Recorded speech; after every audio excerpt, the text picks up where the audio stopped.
అవురా రమేష, మీ వాడిని ఏ బడిలేస్తున్నావురా? నేనానే నిన్ననే మాట్లాడేసి వచ్చిన. కాకుంటే ఎల్కేజీకే 30,000 ఫీజు అంటేనే మళ్ళా బస్కి 20,000 అంట. గా బడికి తోలుడు నాతోటి కాదే. అంతేనా? ఏబిసిలు దిద్దిస్తానికే గంత ఫీజు అంటే మనం ఎడగడతాంరా? ఇంకెట్లనన్నా మాట్లాడదాం తీ. ఏమండి, పక్కింటి పద్మక్కుల బిడ్డను గా పవెట్ బళ్ళేస్తురట. మనం గిట్ల దోల్దామా? ఇద్దరు కలిసిపోయి కలిసి వస్తారు. ఫీజుకేం ఫికర్ చేయకుర్రి. నా బంగారం ఏడన్నా కుదువ పెడదాం గాని.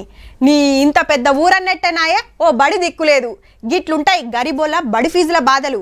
అయితే గుడి లేని ఊరు లేదు గాని బడి లేని ఊర్లు 265 ఉన్నాయి తెలంగాణలా.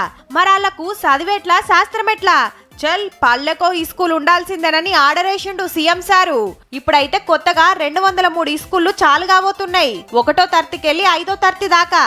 కడ్మూర్లల్లా అటెన్క తెరుస్తారట. పోరలు తక్కువరని పాత సర్కార్ల శానబళ్లకు తాళాలు పెట్టిండ్రు. పోతే పావేట్లకు పోవాలి, లేదంటే దూరం ఉన్న ఇంకో కాడికి పోవాలి. 1000 ఫీజులు కట్టి చదివియలేనోళ్ళు, అంతంత దూరం మాడివిల్లలను వంపలేనోళ్లకు మస్తు తక్లీఫ్ అవుతుంది.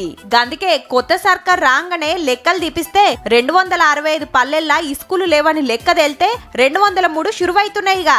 నల్గొండ జిల్లాల 24, కరీంనగర్ భువనగిరి జిల్లాల 21, వరంగల్ జిల్లాల 16, నిజామాబాద్ జిల్లాల 14, కడమ జిల్లాల 7 అవసరమో చూసి తెరుస్తారట. వచ్చే నెలల అడ్మిషన్లు చాలు చేసి ఇప్పుడున్న టీచర్లతోటే నడిపిస్తారట. అవసరమైన కాడ కొత్త టీచర్లను పెట్టే ఆలోచన చేస్తున్నారు. చెయ్యాల్సిందే.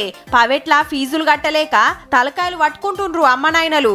సర్కార్ బడుంటే అండ్లకన్నా తోలుతారు కదా.